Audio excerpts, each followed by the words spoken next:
everybody, and welcome to another episode of Liz on Biz. Here with me today is my great friend Maggie Van Galen. Welcome to the show, Maggie. Thank you, Liz. I'm so excited to be here. So ironically, when you were like, "Oh, no, no, no, the podcast," and I was like, "Wait, you haven't come on yet?" And then I was like, "Oh, that's weird." So like, I'm really glad that you're here. I'm Me glad that you're too. joining the show. Tell everybody a little bit about what you do.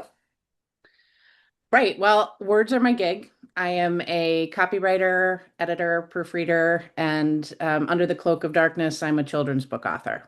So, Cloak of like by night. yes, You by just night. by night My you're sneaking into libraries across America, just injecting your book. Is it in the library? Probably. Yeah, it's everywhere that I have five children's books. I've been doing this for, I don't know, over 20 years. Not to try to date myself or anything. Are they a Um, series? Like, is there like a recurring people in it? So there's two series. The first series is The Adventures of Kino and Ernest.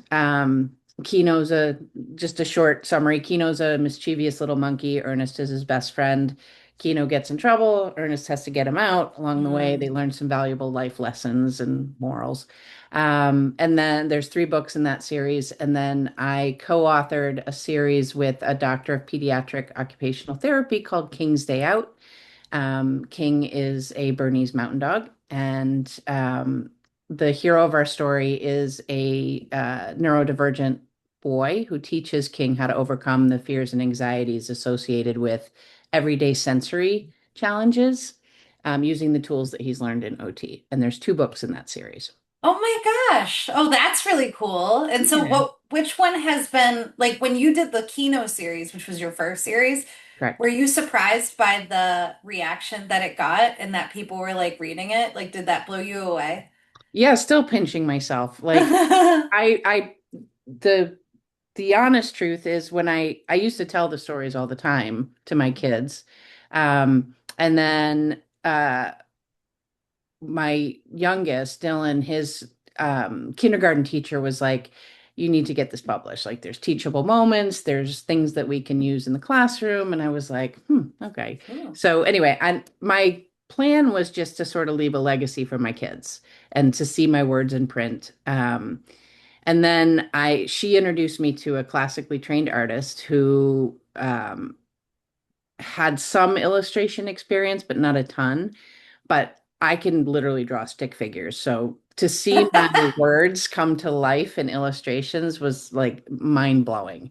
So, and that was back in the day when like self-publishing was really self-publishing. Like you Yeah. you pick out the paper and you Oh, talk to that's the very, but printer and that's how it was though, because nowadays it's so different. right, right. So, yeah, I had no inhibitions of trying to get picked up by a publisher or anything like that. I was like, I just want to see it in print and we'll see where it goes. And a friend of mine in Georgetown here, Lisa Scala, is a phenomenal jeweler. Yeah, yeah. And she has this amazing, like, old space. Like, her shop is in this, like, antique building downtown. And she was like, oh, let's do a book launch. And I was like, I don't know what that is, but it sounds like fun. He's like, well, just invite people. So Yeah. I literally sent an email to everybody I know. And at that time, my kids were little. So I had all the parent contacts and I sold a ton of books. And I was like, wow, this is kind of cool. Um, and then, That is so a pinch me moment. I would it probably was, like cry. I'd be so happy. yeah, it was. Like when the first arrived from the printer, the Yeah. UPS man thought I was crazy because he arrives at like 3 every day, or not every day, but when he Yeah. comes at 3. Mine, And I feel like mine comes every day. It's too bad, but keep going. But I was standing on the front porch because I had gotten notification that the books were arriving, and I was like standing on the porch, like, Yeah. they're Oh here. And my he's like, are God. you all right, lady? And I'm like, "Ee." But no, the real pinch me moment came. It's weird in the book world. Like if the awards that books get, you have to submit and pay for, which seems counterintuitive, Yeah. but that's the way of the world. The way So it works. Yeah. I submitted my books just on a whim to the Mom's Choice Awards, which is like an internationally acclaimed awards organization, and they look at all family friendly products, media, that type of thing. And I thought, let's just see. So I submitted one book and it won an award. And I was like, wow, okay, it's cool that family and friends like my books, but like total strangers tell me I'm doing okay. Like Yeah. that's kind of cool. That's special. Yeah. So And so that then was you the real. knew Kino needed more adventures. He did. He did. And he was actually having more adventures. I just hadn't written them down yet. So I did that two more times. And then, and the morals of the story sort of followed some of the life lessons that my kids were having at the moment. So like the Mm, first book is a younger lesson, like kind of following family rules yeah. and then the second one is Kino's learning about asking before taking. And then the third one, Yes. Kino learns about staying true to himself and not changing so others will like him. Hmm. Um, so, which I think everybody should read that book, by the way. I think as a grown-up, we need reminders that it's okay to be who we are. Yeah. I think with marketing, like, and I think when you do copy, I'm sure that you've run into this with clients, is that clients will sometimes think, oh, well, this business over here, their copy says this. So shouldn't I say that too? Or they Mm. start their website this way. Doesn't it mean I have to start my website this way?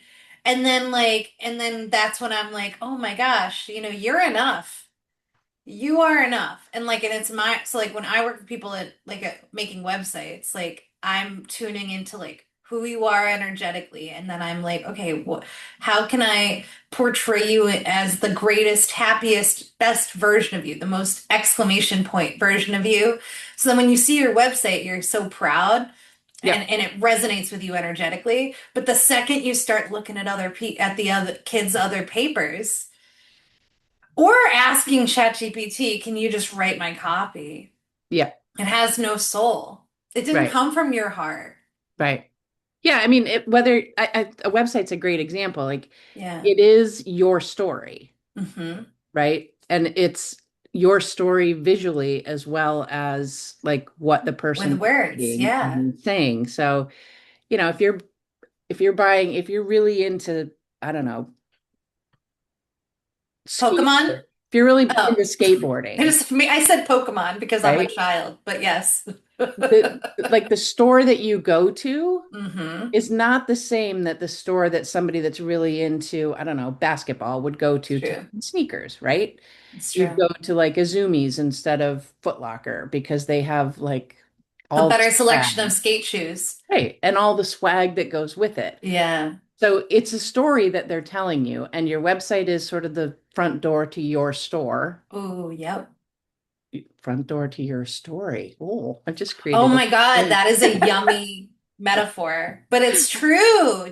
I would not be offended if well, this is recorded, but you can write that down. It was so good. But I'm like, it is. Well, and that's why I always say, when people get upset about their sales or like their conversions, I'm like, it's only as good as your website because that's where decisions are made, which is like that's why I love websites because I still do visibility strategy, like, and I still do marketing strategies, but the bulk of our business is websites because where decisions are made is absolutely the fundamentally the most important thing to get right, because if you get that wrong, it's like Jenga. It's like Yeah, your bricks are laying in really weird positions, and eventually the tower is going to fall. Or you pull one out, the whole thing doesn't make sense. And you don't want to build with sticks, you want to build with bricks. yeah, yeah. I like that. There Yeah. actually there's a WordPress site builder called Bricks Builder, and it's Okay. like for really nerdy developers, but it's good for like front end users too. Like you wouldn't hate it. Like my clients don't hate it that have bricks, but we don't build with bricks anymore because actually it was too many bricks. It's like I was like, there's too many layers of customization that like we loved it and it's beautiful and it is great and so cool. But I was like, there's too many bricks. It's like not, it wasn't tenable for me to re-brick every brick that ever bricked for every single client. Do you know what I'm It's a saying? lot of bricks. I kept bricking new ways of brick. It was like I was not tenable. So now we're back to Beaver Builder, which is what we build with. But Awesome. I took us very far away from your front door story. That's okay. Or no, the front door, To your your website is the store. front, E. yeah, to your store E. I love that because that is so important. And so at what juncture in your journey, because like you're Rakinoing And I'm not Keno like at the restaurant where you pick numbers. Is your Keno spelled differently than Keno in the restaurant? No. All right. Yes, it's Keeno. Okay, good. Because then I don't want to destroy a beloved character over Keno. Because like I was No. like, oh, like I just picture like the pizza bar a little bit where I'm like picking the numbers and you're betting the money. But when you did the Keno life, were you working as a copywriter then, or like did copy not enter your professional sphere at that time? So I literally have been writing since I could hold a pen. Yeah. And I went to school for journalism that morphed into like advertising, creative writing. I was in school at Michigan State, which when I came out of school, and again, I'm dating myself, but the automotive industry had imploded. So my dream job of working for an ad agency, being a creative writer, squishy chairs, the whole thing, there was none. There were no jobs. Yeah. So I went into sales, as you do. Um, Yeah. Back in those days, and I chalked that up to my writing experience in sort of business writing Mm. but we didn't have email or, you know, we had typewriters and yeah, our sales literature was literally like, Wow. "Dear Liz, it was lovely talking to you today." Um, and all of our proposals were hand done. Everything was, so that was sort of a big Wow. business experience. And I was, a 20 something year old in the Yeah. completely male dominated IT industry. So it also grew me some thick skin and I learned a lot, right? Um, but my career always was somewhere I was always using writing for something. Hmm. And when I was doing the Kino in Earnest books, my kids were little, so that made a lot of sense, right? Because I was going into schools and doing readings and all that kind of thing. But I was also writing for the local paper, and I was, helping people with whatever writing projects they had. Um, and then COVID hit, and Hmm. everything came to a grinding halt, especially from a going into schools perspective. I think I Yeah. tried one like Zoom reading with a Yeah. class of kindergartners, and I was like, Oh doing that man. again. I Yeah, felt because they're so, like running around in the background yeah, and or like TV's face right in on. the camera. You're like, oh, uh, Hello. so, Those were so weird times. Can you believe that was a while ago now? I know it was crazy. It was That's crazy. weird. That is crazy. Well, so then that halted. So then what happened? Well, I was whinging to a friend of mine over a Zoom glass of wine because, of course, we couldn't, You couldn't actually go be in out. person. Yeah. And I said, what am I going to do? And she said, well, if you would just put a price tag on all of the writing that you do for everybody else, Hmm. there's a whole industry called copywriting. I'm like, I know about I'm like, oh, So yeah, I officially hung my shingle out, what, 7 or 8 years ago, doing Hmm. like officially being a copywriter. Um, but it just kind of, I mean, I've always done it. I guess Yeah. I never charged for it. I just did it like for friends and that kind of thing. So, Yeah. And isn't that funny? I feel like, was that because you were humble about it? no, it was because I was being a mom and Yeah. I was doing the books and I don't know, it was just more of like a side thing that people knew I was good with words um, yeah, and then that sort of morphed, it's shifted. So I do that Yeah. as well. But then I had a lot of people that would ask me, oh, you've published a book. Can you help me? I have questions about getting my books out there. Yeah.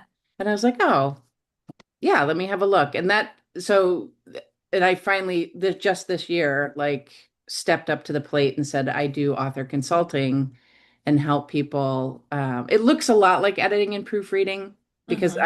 I'm not a publicist, I'm not an agent, I'm not a Yeah. marketer. So I can get your manuscript from, it's tucked in the bedside table, or I have an idea to polished, ready to go. And then a ton of contacts with 20 years experience after that to say, okay, you want a website, talk to Liz, you want a PR person, talk to this person, whatever. Mm. Um, so yeah, so that's been fun. And Yeah. yeah, so yeah. Well, and so at what point did the second book series come along? Because like you said, you co-wrote that with a doctor, a pediatric OT. Right. So Amy Whedon, who's she owns a OT clinic in near me in Rowley, Mass, called Kidshine. I met her, we met for something completely different. She was Oh. opening a new clinic, and a mutual contact had suggested I come in and do like readings of my Kino and Ernest books as part of like, something to occupy the kids, like a little side hustle thing. And we met for coffee and we started talking, and a good friend of mine has a son who has a chromosomal disorder, and it presents a lot like autism Hmm. plus a number of other issues, but one of the biggest problems that he has is sort of sensory challenges. I think we all have some sensory challenges, but his are extreme. Yes. And so anyway, we were chatting, Amy and I were chatting, and we got to talking about this, and she's like, "Oh, my specialty is sensory processing disorder." And I was like, "Oh, that's interesting." Hmm. And I had just taken my King is Bernese Mountain Dog was my dog, and I had just taken him to the car wash, and I was telling her how funny it was that he was like kind of freaking out, like smelling, chasing the bubbles as they went down the window and the vents and jumping back and forth in the Yeah, car. yeah. And she's like, "Oh my God, we should write a book about that." Yeah. And she's like, "I don't know anything about writing a book, but," and I'm like, "Well, I got that part covered if you Yeah. can do this." And so we were like, "Yeah, let's do it. Let's give it a try. Let's see what happens." Right. Literally a week later, the world shut down to COVID. So we had met once Whoa. in person. And then that was our sort of COVID project. Yeah. So I write the book, the story, and then Mhm. she comes in and lays like an OT lens over it, and we integrate it. And another friend of mine is an illustrator, and she's an amazing artist. And I asked her if she would be interested, and little did I know that her oldest son is autistic, so and Hmm. has a lot of sensory challenges. So she was all Wow. in to do this. So it became this really fun project. That's Um, so interesting. yeah, And so it became like this team effort. And I love that you like met another way and then you were like, what if this was a thing? And then you said this is a series though. So there's actually been two books of this series. there's two books there. So there's King Stay Out the Car Wash, and then King Takes a Bath, because bathing for kiddos with sensory challenges can be, there's sound, temperature, Yeah, touch. I still coach I used to have to coach my son through it. So Because he was like, my eyes, yeah. my eyes. And I'm like, you close your eyes. But then we started to do this thing. You'd be wicked proud because I'm a good mom. So we started to meditate before bath night. Like so Ooh. in the bathtub we would do a short meditation and he would like practice his breathing. Yeah, he's awesome. And so then he did a lot better if he meditated right before he did it because then he was already calm Well, and when we're not done, wound you give up. me your address and I will send you my King Stay Out book. I want to, yes, I want, well, I should buy them, but I would love to any book. And then he would love that. Because I'm wicked. I'm just impressed. I love that you have this personality. I mean, that's entrepreneurial though, right? Like where you're like, oh, I think I'm gonna do that. And then you just like do it. Give it a try. Yeah. Could possibly go wrong. That's my motto in life. Yeah. But And now this, I will say, I would love it if you would buy them, because what I yeah. do now with my books is I have a charity of choice program. My kids are all grown up, so I don't really, Mm. my inspiration for the children's books has kind of Dwindled. waned. So I have a charity of choice program where I pick a charity that focuses either or on children and or animals for 6 months, and I give 15% of all book proceeds back to that charity. So That's cool. my charity of choice is Soul Models, which is based in Kittery, Maine, and they work to empower young women, young Oh, girls. So, and they work with like late elementary, middle. like a confidence program kind of a thing. Yeah. Oh, Yeah. that's They do really summer nice. camps and all that kind of thing. We have a business like that near me in Hanover called Fearless Focus, but it's like not a nonprofit, but I'm like, man, she really could be because it's all confidence camps for girls. There is one for boys that I'm like, oh, I really want her to do one because I think my son would get a kick out of it. Yeah. Yeah. And she's cool too. So this is this I want to talk about the not the I love the copy side, but I want to talk about the author consultant side. So Okay. that's really that it's all interesting. All your work is really cool. But I'm like I think it's really neat that you kind of went out in the world, you got your author licks in and you know about you're very knowledgeable. Like I didn't know anything about that like you have to apply to get an award. I thought books just were handed out things.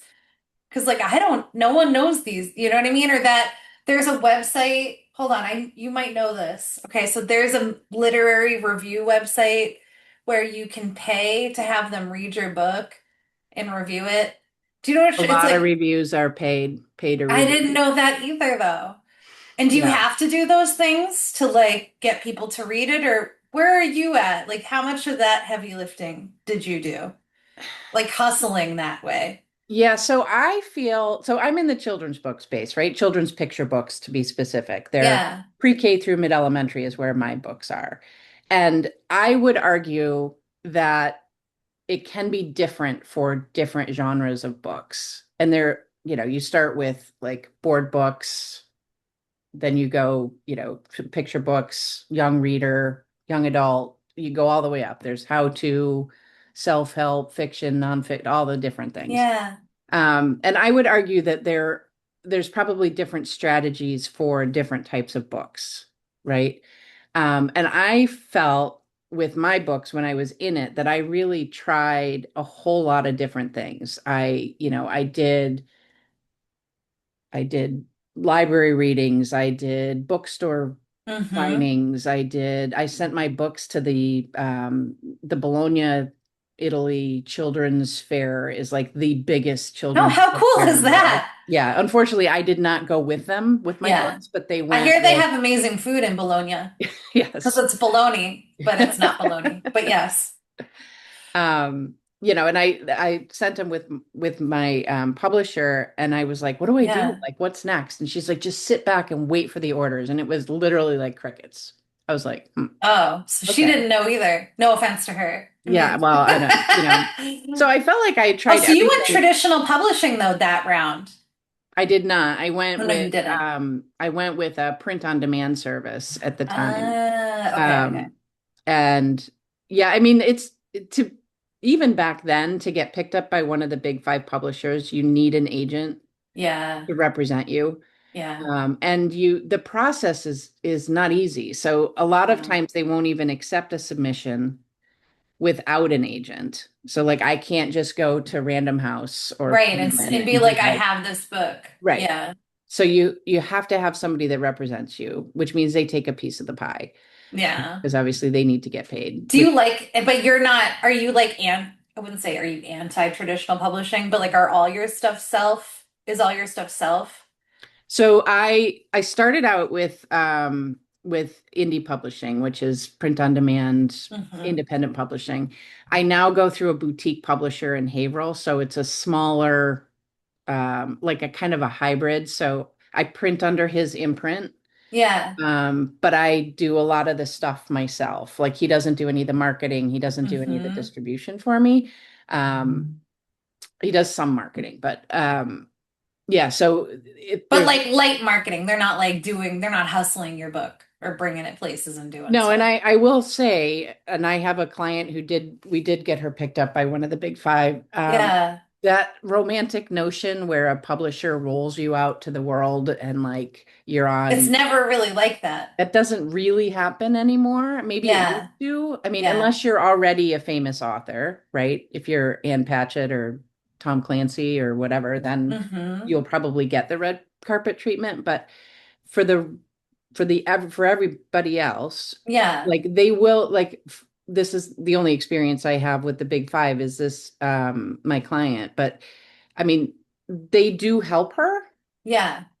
but she does a ton herself. Yeah. Yeah. Yeah. Yeah. So, I always tell my clients, people have this conception that if you write it, people will read it. But if they don't know it If they don't exists, know about it, they can't right? read it. Right. So, I always tell my clients, I'm like, you need to think like it's not just about the book, right? You Yes. have to market it. You have to be willing to like step out. You have to be willing to, do podcasts and Hmm. create social media and do all this. Even you did that though. You went to libraries to do talks, you went to Yeah. schools, like you brought it to people. Yeah. Yeah. Books need to be promoted. I have this might be so I have selfish questions because I'm working Okay. on a book. Fire away. I'm ready.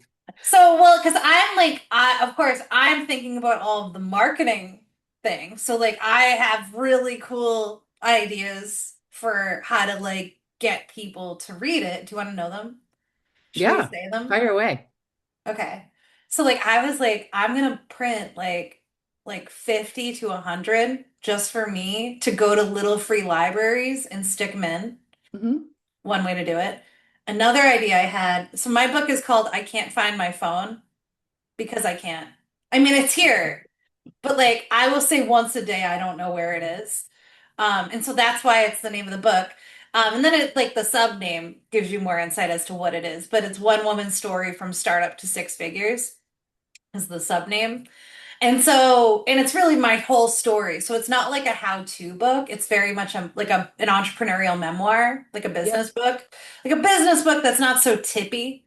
Yep. I hate, I'm so sick of everybody being like, this is the way to do it. Just shut up. I mean, I do you feel like, you know when it's time to log off social media? Like when you're looking at your feed and somebody will be like, what color wallpaper should I do? This or this? And your reaction is just shut up. That means you're so grumpy you need to get off social media.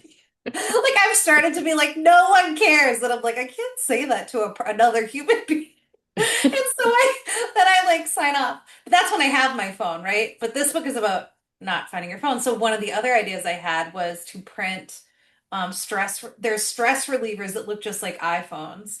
And I was gonna write print on it if found, scan this code, and then write I can't find my phone.com. And then it'll be like, oh, you found my phone. Like, thank you. And like, here's this book that's also called that. Like, it's That's something a great clever. idea. I know, I have such good ideas, but like, these are like marketing ideas. And then like, I want to have a book launch party. Like, you had that book launch party. So that's in my head. And then I've also had a lot of experience with like clients that have had books. And so I've seen their book launches. And then there's like these like little ninja strategies that they do. I want to tell you those too. Cause like, I'm like, I wonder if you've seen these, but like, my client Farnoosh, she's written a lot of books. And so she had this book and has her latest book is called A Healthy State of Panic. And if you go to ahealthystateofpanic.com, it's all about fear. It's a really interesting book. And the way that she does her book launches, and a lot of publishers I notice have their authors do this, is there will be a sales page about the book. On the sales page, you say all these good things. This book's so great, da da da da da. Um, Tony Robbins like my book, da da da da. You keep going, right? And then you get to this call to action section. And in the call to action section, what she has you do is pre-order on Amazon. Take a screenshot of your pre-order. Opt in here, like upload your screenshot and fill in your name and email and whatever, and sign up to get the bonus freebies that accompany the book. So like that, like, and it could be like you get a bonus chapter, you get a supplementary workbook for free with the book. Like I've seen a few different things that people Yeah. do. And so then people are they're using this mechanism before the book has even come out to increase the pre-order amount, to increase the likelihood that you're going to be number one or number top 10 in a category. I have a Yep. feeling. Or a number one new release or a bestseller status. So these are like the things that I've had to do from a website like build perspective and Yep. setting up the MailChimp to like deliver the freebie and da da da da da. So like I've done all these things. So I'm like, oh, I could do the same strategies that I've seen. But then Yeah. I'm like, how far in advance do you really promote a book? Or do you just wait till it comes and then you have that excited moment? Like, do you have an answer to that? So I think that, in my opinion, a book Yeah, is like any other product. So, and I have this conversation with, because a lot of authors, when they come to me, they don't start the marketing until the book is is out. there. Yeah. However, if you're, I mean, there's a reason that when you walk into any, you know, Nordstrom's or where whatever store, like Yeah. it's July and they're selling winter coats, right? There's a reason for that. Mm-hmm. So there's you also have to have a marketing campaign for your book, which starts with the book is coming, Yes. and like if you just simple things like Goodreads, for example, the site Goodreads. Yeah, yeah, I use that.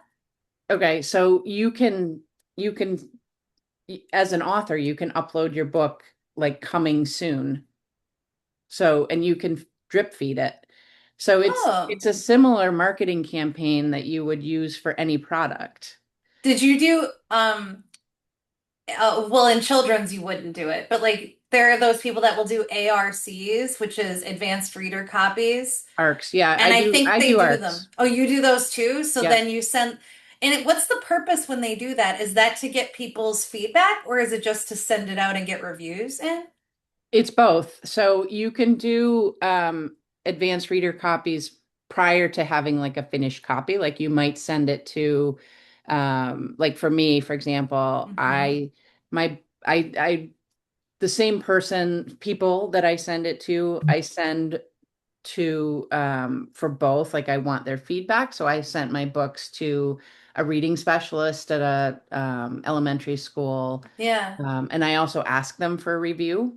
And that's how when you pick up a new book and it's got reviews on the back cover, those come from That's where they advanced reader came copies. from. Yeah. Oh, So, but oh. And like do for you my, actually make the changes? Like if they're like, oh, I wish that the monkey was blue. Like do they are they really thoughtful feedback? Like do that or do you take some of it with a grain of salt?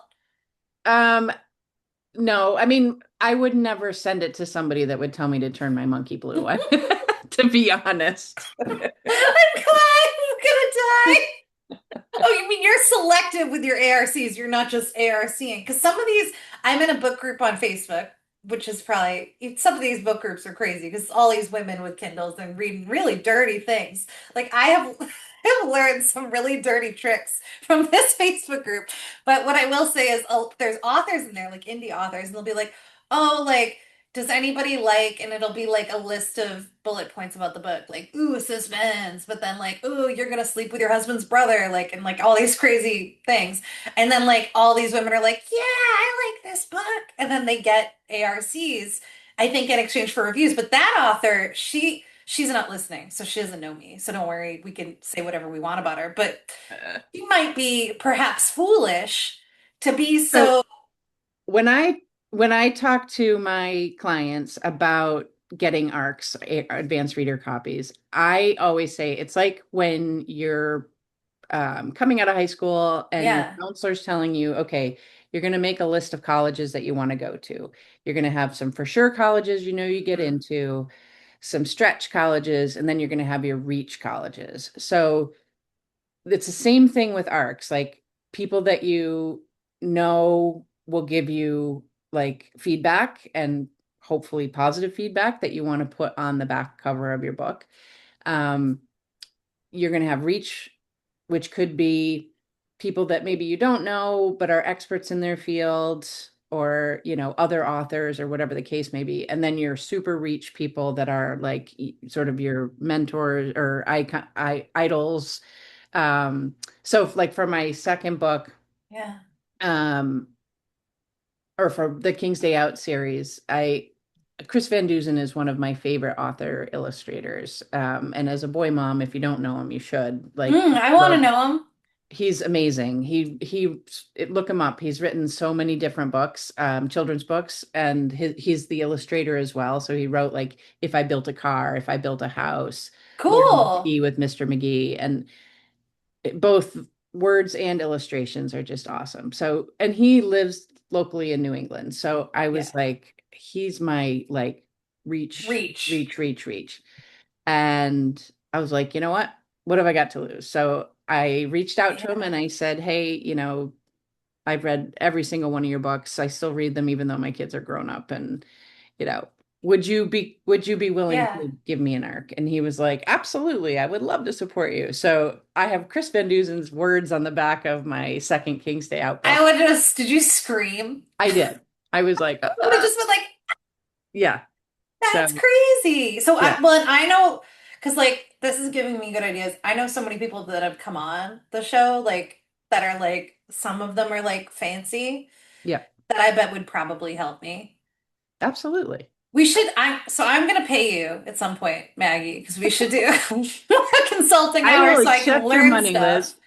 Please accept this money. But like, because I feel like this is so wildly interesting.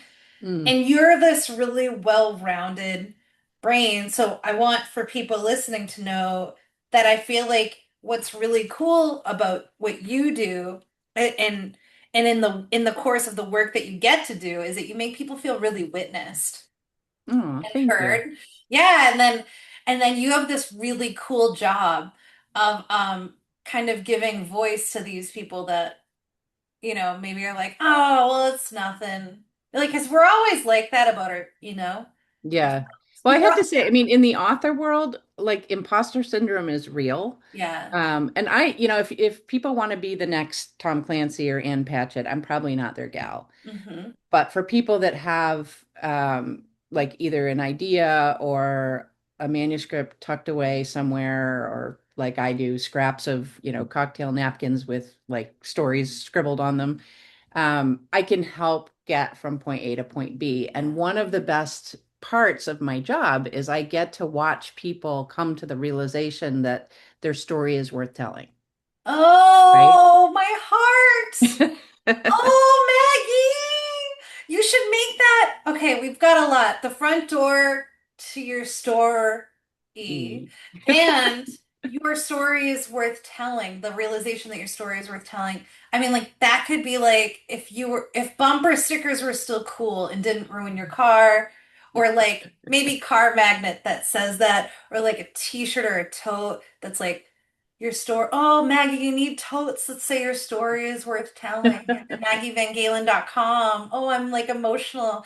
We need to I'm make writing you it can buy down. them, you can buy them here and then I'll buy so we'll just keep throwing money back at each other. But I'm just like, oh my God, I just got goosebumps when you said that because what a powerful reminder. And I also feel like so much of what you shared. Like when you were like, oh, I have this guy that wrote these really cool books, and I'm Van Duzer. Would you say you're gonna Chris Van Duzen. Van Duzen. I want to look him up because my son loves books too. But I'm like, and then you had this like, well, what's the worst that could happen? I'm just gonna ask him. I mean, that's how we got Katrina Weidman on our show. So Katrina Weidman is one of the people that we used to be on a show called Paranormal State, and then she was on not ghost, like she's on one of those ghost shows where they like Okay. walk around and they're like, oh, what was that? And so she came on for a Halloween episode and Oh, like that's we still awesome. talk. Like she checked like after I had cancer, she was like, "Oh my God, you had cancer." And I was like, "I know, wasn't that dumb?" And she was like, "So dumb." And then like we were talking and it was nice. Like You she's know like what? going These to people are just people, yes, right? And they all started out where everybody else starts out. 100%. And we So, need to remember that. And the yeah, worst thing they can say is no. right, So what? I've had a right, lot of people say no. I've had a lot of people say nothing, and I've had a lot of people say no. right. But if you don't ask, the answer is no. Such a good Exactly. reminder of like Exactly. of what you are like living presence. You are present, yes, but you are a present reminder of if we don't ask, the answer is no. Oh, I just such a feel-good episode. This episode of Liz on Biz is now called the dopamine rush because I just Oh, feel filled with dopamine. So no, yeah. that's like no, then we'd be a scientist. Then they'll think it's a science show. Yeah, It's not no, very keyword laden. No. no. I'll figure it out. Don't worry, Maggie. Your story Maggie. is worth telling. That's what the story. Doris, that should be the name of this. Okay, you guys, if you're having a moment like when you watch a movie and then they say the name of the movie while you're watching the movie, now you're gonna have that moment. Your story is worth telling. That is also the name of this episode. Goosebumpies everywhere! Maggie, Yay. tell everybody where they can find you online. So I am online at MaggieVanGalen.com. Easy peasy. I'm on LinkedIn, Instagram, social media at Maggie Van Galen everywhere. Um, yeah, just look me up. I'd love to chat. I love meeting new people too. So, if you just want to have a good conversation, I'm open for that as well. So, but this has been awesome. Thank you so Yay! much. Thank you for joining us today. You're welcome. My